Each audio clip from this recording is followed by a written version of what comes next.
All right, it's 6:30. We'll go ahead and get started. I'm Kyle Colunio, Superintendent of Schools. Welcome to the South Seneca Central School District budget hearing for the 25-26 budget. At this time, please stand for the Pledge of Allegiance. Pledge allegiance to the flag of the United States of America, to the republic for which it stands, one nation, under God, indivisible, with liberty and justice for all. All right. Before we get started with the hearing, we always allow the candidates to come up and make statements. We'll go in alphabetical order. We have one person in attendance, so we'll bring up Mr. Dan Borst.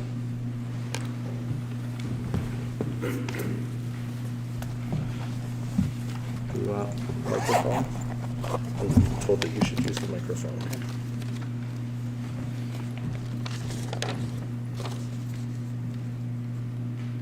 Hello, everyone.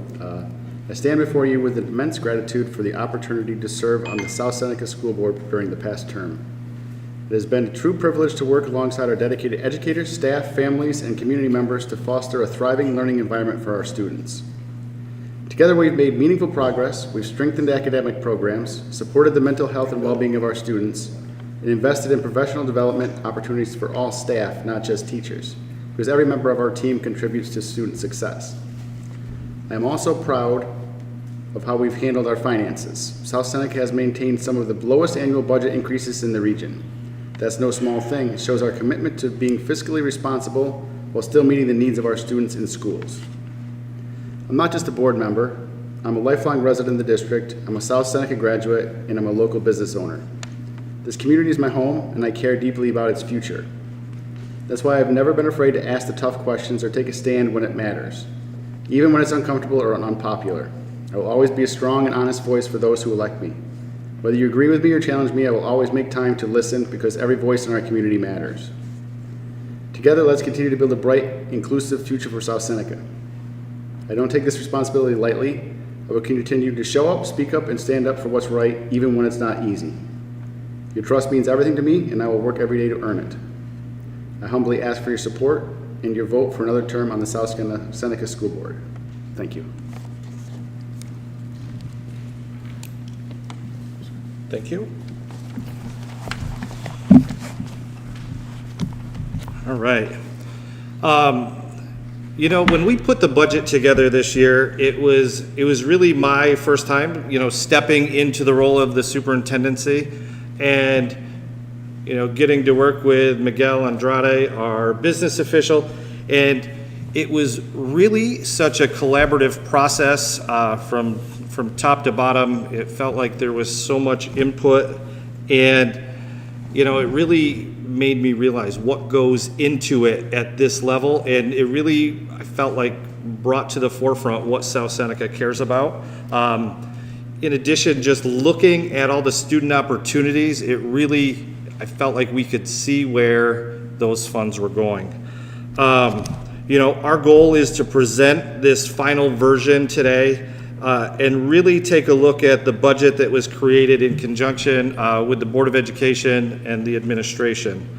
In January, we had our initial aid runs of the foundation aid, and it looked as though we were getting, the projection was an increase of $700,000 in foundation aid, and the final runs just came out last week, and it came up just shy of that. We were within just a few $1,000s of that, which was beneficial to us, and really made it so this finalized budget has no significant changes from the adopted budget.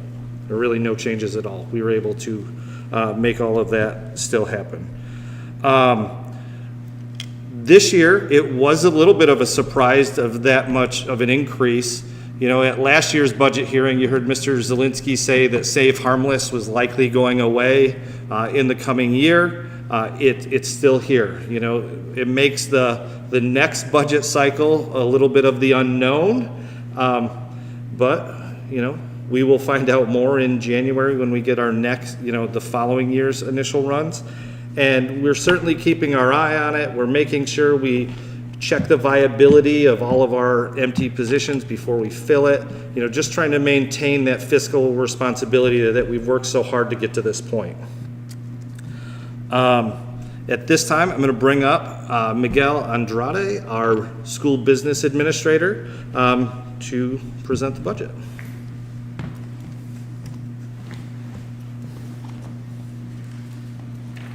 Thank you, Kyle. Thanks, everybody, for coming. It's been a long journey, and we're finally here at the budget hearing, and the purpose of this hearing is to present the district's proposed budget to voters prior to the vote. Most of these slides you probably are seen before. There's a couple that are new.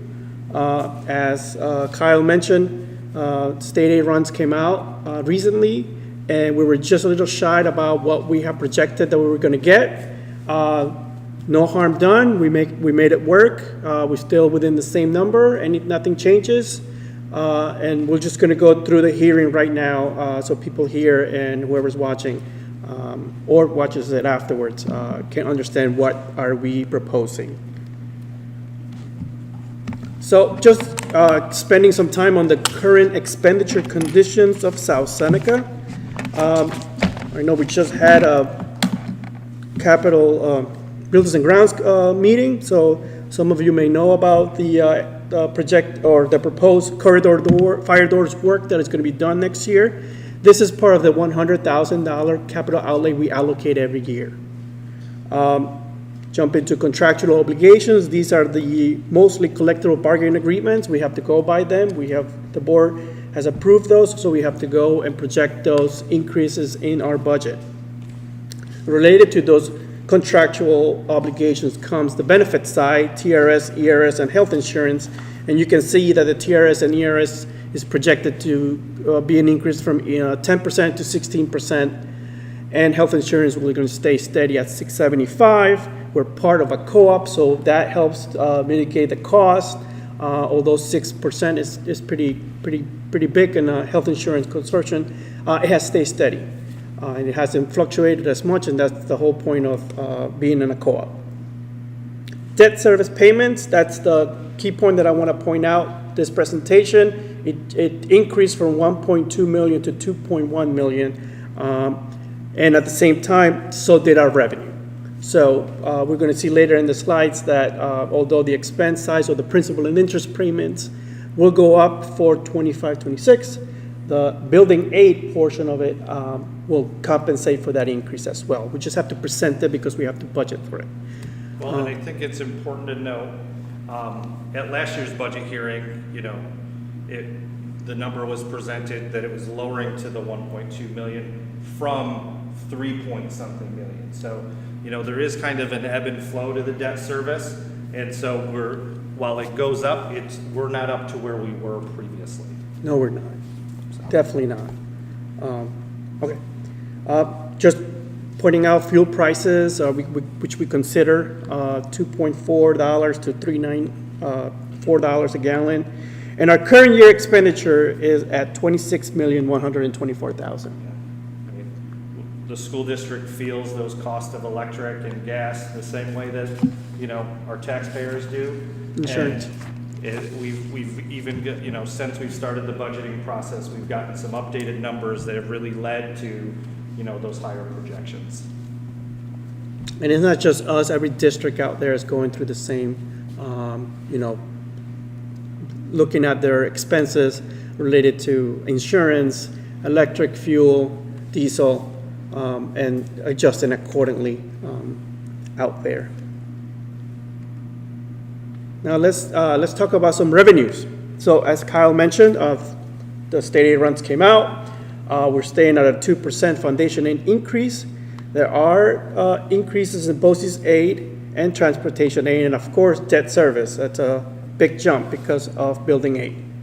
Our interest rates are currently at 4.2 to 5.25%. Still good time to invest in the long term, and that's what we're taking advantage of. Property tax cap for this year, year 14, of the tax cap is 2.29%. CPI is 2.95. And the reason why that's there is because when we figure out the tax cap, one of the 8 formulas that we have to use is this tax cap.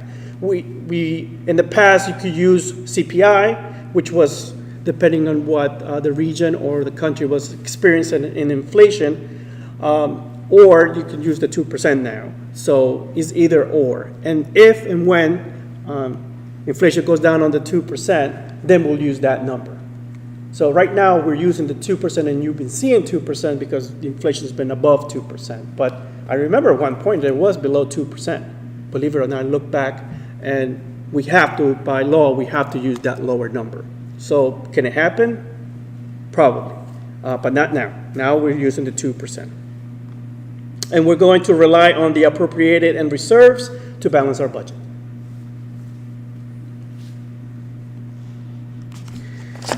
All right, so this is just a little overview about the New York State budget that just passed. Flat out $254 billion in New York State aid for schools, which includes education, housing. $254 billion increase for education, housing, healthcare, public safety, and the environmental. Some of the foundation aid highlights are listed here. Some of the formulas that were used in the past were not going to be used anymore. They're proposing to use something called SAIPE and economic disadvantage data instead of the census and the free and reduced lunch data that we used to use before. There's a share ratio that is also being proposed by the governor and was accepted. And the minimum 2% increase that the governor proposed was accepted by the legislative. Again, the budget runs came out on May 7th. And again, like Kyle mentioned, we didn't see any effect on it, so we stay with the numbers and stay the course. And we really do feel fortunate on the number that we came in at. You know, I know that there's other districts that are of similar demographic that didn't receive the aid that we did. So we're feeling pretty lucky in that regard. Everything is steady so far, yes. Other highlights, don't want to spend too much time on it, but I do want to mention universal access meals was accepted. Zero emission bus transition process, possibly it's going to be a 4-year extension on that. The retiree salary cap waiver, it's extended for another 2 years. That was supposed to end June 30th. And there's the bell-to-bell internet device ban, which is included. And we looked at these proposals, approvals, just because of the cost effect later on. We need to consider them for the future when we develop our budget. Yep.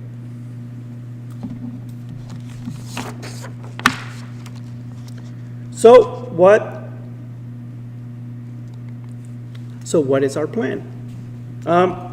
So maintain the 24-25 budget projections, go at the tax levy of 2.29%, pre-purchase any 25-26 items from the 24-25 remaining contingency budget, if possible. We're looking at some fees and some taxes that are going to be applied. Tariffs, there, my God. Some tariffs that might apply to some of these products going forward. So that has made us, have a conversation with the principals. The principals are going to have a conversation with the teachers and just project what is it that we can prevent from paying too much next year. Let's consider that this year. Let's talk about it. It's something that it's in our minds. Well, and we have the ability to do, bulk ordering through our local BOCES and things like that. So we're just trying to make sure we leave no stone unturned in making sure we can get the most bang for our buck, the most savings we can get as we get ready to purchase. Yeah, definitely. We'll continue to use federal funds when appropriate. We continue to monitor the market for investments opportunities. We do that all the time. We'll update our 3-year plan going forward.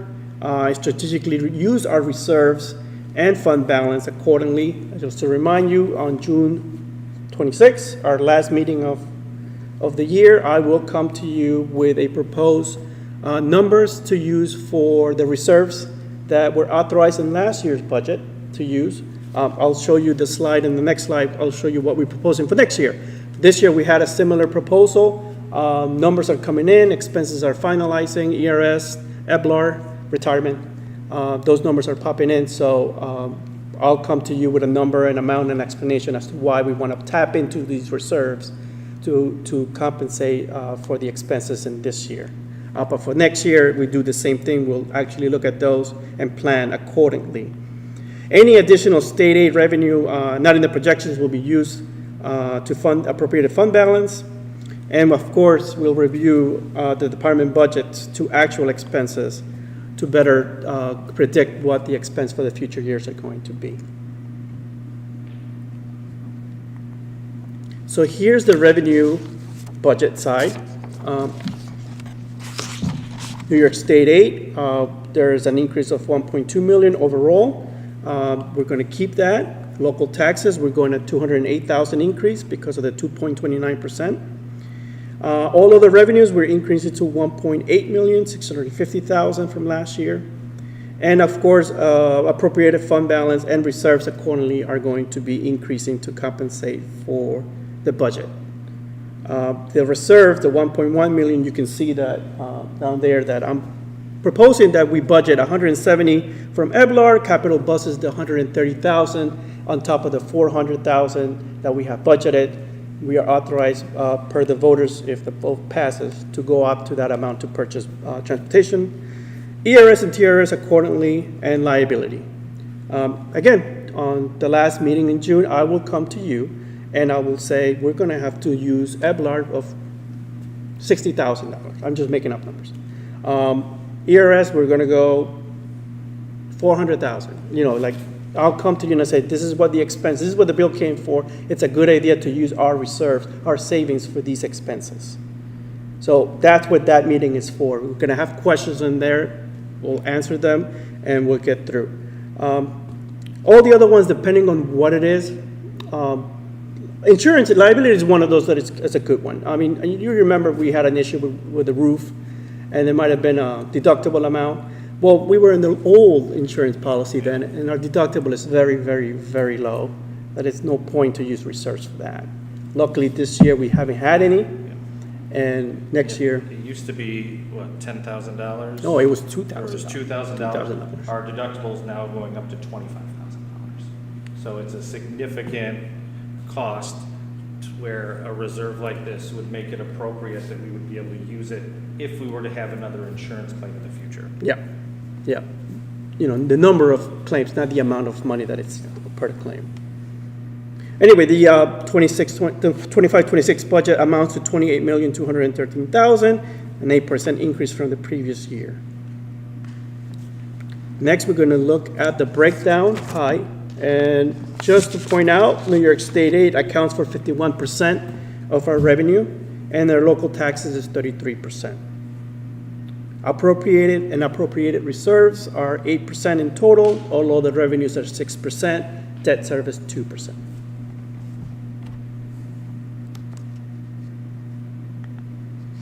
Moving on to expenditures, there's the 8% increase from last year. Last year, $26,124,000. This year, $28,213,000. I do want to remind the folks present that there was a decrease of 2.76% last year from budget to budget. This year, it's an increase of 8%. Last year was 276. As you mentioned, Kyle, there was a decrease in the amount of the budget in total. Well, and you know, while there's an 8% increase in expenditures, right, in the spending of the budget, it doesn't mean that the 8% is the responsibility of taxpayers, right? Yep. This is where the tax levy comes in, you know, so the taxes are actually increasing by the 2.29%. So. In the previous slide, we presented that the total change, might have gone too far, 1.2 million, 07. Big number from there is the building aid. The building aid is accounted for in that 0.2 million. That's why the increase is substantially higher, because of that's where the building aid is recorded. Do you know how much of that 1.2 million is the building aid? Think about $1 million.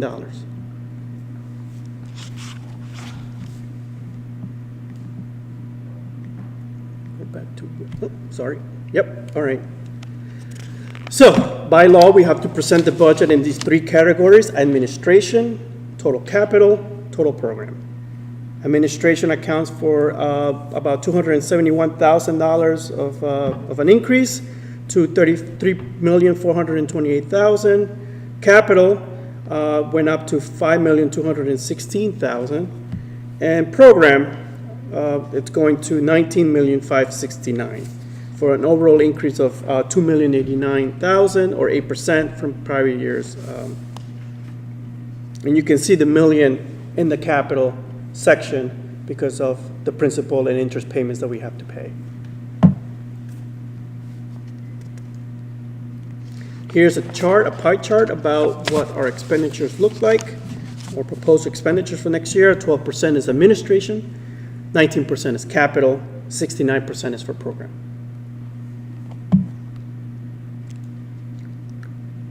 Now this slide right here represents debt service, only debt service. As you can see, from 21, 22, 22, 23, and 23, 24, our principal payments was hovering around 3.5 million. Our aid was about 3.1 million, leaving a local share of about 400,000. That's the bottom line there. The green line, that's the local share. And as you can see, our budgeting, our discussions with our advisors, our key is any new debt that we take on or any construction that we propose, and we are going to take debt on that construction, should not affect the local share. And as you can see, as of 24-25, the number is 387,000, although we did see a decrease in principal and interest, but you also saw a decrease in the revenue. Now for 25-26, you see a smaller jump, but still a jump regardless, of the principal, the blue line, and the building aid, the orange line, but the green line stays the same. That's pretty important that you understand, or folks understand, we're keeping it level throughout all these years and future years as well. Yep. Does anybody have any questions about this slide?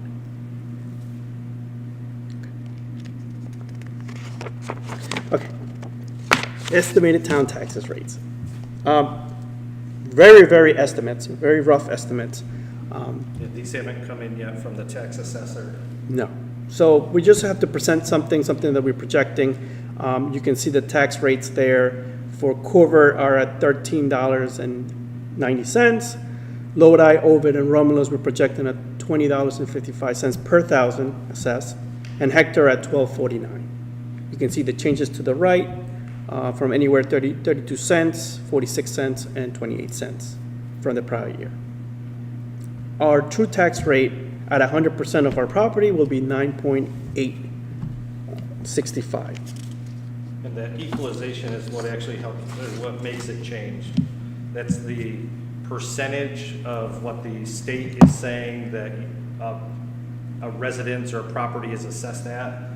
So if they're saying that Covert is assessed at 71% of the actual value, that's why it's more, because it's not at 100%, that's why it's more than the $9.87 per thousand.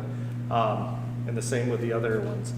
It's the state's way to try to say, this is what it should be, and the equalization rate makes it so it makes up that difference. But that is not, it's not a South Seneca calculation, it's a state calculation. And here it's just the same examples that we can use. Home value at Covert, equalization rate is 71. In the state eyes, that property should be 140,000. Lodi assessed at 140,000. Lodi, $100,000 home, they're saying no, it's supposed to be 208,000 per New York State using that calculation or equalization rate. This slide right here represents just what's out there for tax rates. For true value, you can see South Seneca and Romulus are neck and neck, but the other districts in the various counties range from anywhere from $20.64. This is true value. This is before their own equalization rates. $20.64 for sodas, all the way to Trumansburg at $13.60. Again, Romulus $9.64, Newfield $15.78, and $15.87 for Groton, Seneca Falls $16.42.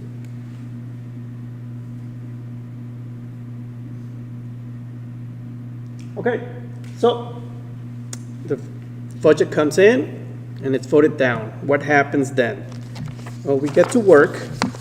The administration will get to work, and keeping in mind that the budget is made up of expenses necessary to provide a minimum legally required services to operate and maintain school buildings and education programs, preserve the property of the districts, and ensure the health and safety of the students, we can either propose or come up with the same budget, same number, resubmit for a second vote, and on June 14, we'll do it all over again. We'll do a presentation. June 17 will be the vote. We can go back to the drawing boards and propose a revised budget with attainable tax levy increases, and no capital outlay, or certain expenses will move out, and go through the same motion. June 14, budget hearing, June 17, vote. Or the third option is to go and adopt contingency budget tax. That would mean a tax levy increase of $0, which includes a $936,000 possible cut to the budget. And for that one, for that choice, there's no vote needed. We can go straight to contingency, or the board can authorize for us to go straight to contingency. So this is what it looks like. On the left-hand side, everything, the vote passes and everything is it's ready to go. 8% increase budget to budget, 229 the tax cap levy. We maintain the current staff. We purchase our equipment that we projected to purchase. Continue to use the facilities and classrooms supplies. If we go to contingency, the new number will be $27,277,847. That's still a 4.42 budget to budget increase, and you can see that 442 has to do pretty much with building aid and the debt. So out of the 8%, you can see pretty much, like that's what that accounts. That's we're not touching that. You have a debt, and you have building aid cover it. The 4%, the 400,000 local share, that stays the same. We pay our debt every year. But we do have to go on a tax levy at 0, which means the $208,000 increase that we were going to propose for next year goes out. We got to go down to 0, or last year's levy, my bad.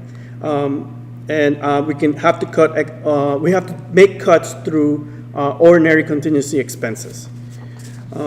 Then the leftover amount, $727,000, has to come out of administration and program cuts. Those are called non-contingency expenses, and we have to eliminate those. What does that mean? When we do those eliminations, we have to look at computers, science equipment, musical instruments, maintenance, other type of equipment. All those equipment goes out. We won't purchase any trucks. We won't purchase any buses. We won't purchase anything that is equipment-wise. Other than that, any leases, certain supplies, the capital outlay will have to, the corridor doors will have to wait. And again, that's the one that you look at. Like, is it really a safety concern? Do we need to? Then it's allowable. If it's not, it can wait another year. We can fix it. We can repair it. That's the way to go. Salary increases for management and confidential civil service employees not covered by a collective bargaining agreement can be at the same level as last year, so no increase for those folks. Everybody else that is collective bargaining agreement, we must respect the increase and pay those out. Does anybody have any questions about the contingency budget section or anything else? All right, our propositions, all right? Number one is for the voters to approve a $28,213,993 proposed budget and assess the levy accordingly. Proposition number 2 will be to elect 2 board members to the board for a 3-year term commencing July 1st, 2025. Proposition number 3 is for the board to be authorized to purchase transportation motor vehicles. It could mean up to 3 buses and 1 van, and the amount cannot be more than $530,000. Monies can be budgeted and or extended from the reserves.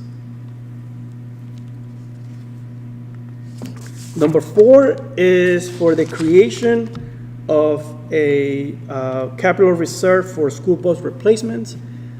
They only run for 10 years. The last one you authorized and was approved was 10 years ago, 2015. So now it's up for renewal. This is essentially just the one has ran its course over the last 10 years. We've used those funds as needed, and then we're to the point now where we have to reauthorize the $2 million reserve for the primary focus of transportation, and these have to happen every 10 years. So it's just time to re-up. This is not a new process to the voters. This is just the next term. And the funding of it is authorized to be up to $200,000 a year, and that money comes from anything left over from unused funds at the end of the year. And I will come to you for some authorizations the first meeting in June.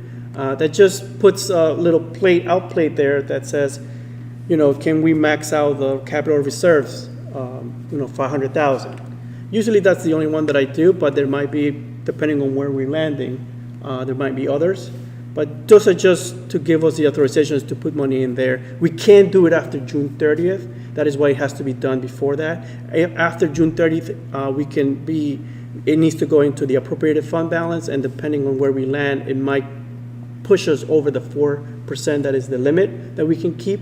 So that is why we prepare in June, just to say, if we get extra amount of money, we could put it in this reserve or that reserve. So we usually do capital projects. And the last proposition is for the library, $267,000 in total, split between the Interlaken, Lodi, and the Fourth Memorial Libraries at $89,000 each.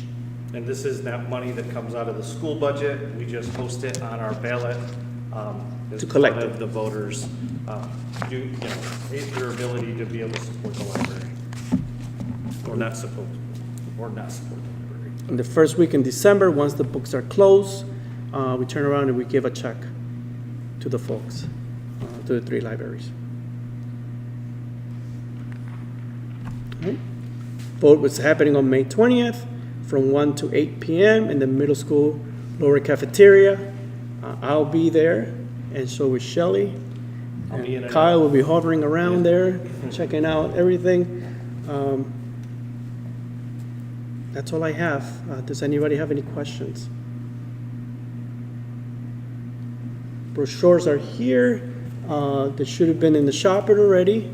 I did hear some people did get them. I'm always worried about that shopper. Oh, But they're a good partner, I know yes, they are. know. They're just yeah. But we have them. All of my shoppers, all the addresses that they should That's great. We have in all the buildings, in the entrances, we have the budget statements that we're required by law to provide. We have the brochures, and both are on the website, on the business office website. Are you Kristen? So we did statements at the beginning. Did you want to come up and make a statement? Yeah, I can. Thank you very much. No, you're all right. So I'll just introduce. So we have Board of Education candidate Kristen Perry. So I think I know most of the people in this room, but after being in the school for the last 16 years, I figured it was time, now that one is out and I only have 2. So I like working in the school. I like working with the teachers. I like paying attention to what my kids are doing and knowing what's going on. So I think I have a unique perspective of my kids are involved in everything. like everything. So I see and know what goes on in all the different aspects of the school. So I think that makes me uniquely qualified to do this. Thank you. Before we conclude the hearing, are there any questions about the budget that Miguel and I could answer? All right, that will conclude our budget hearing for the year. Thank you very much.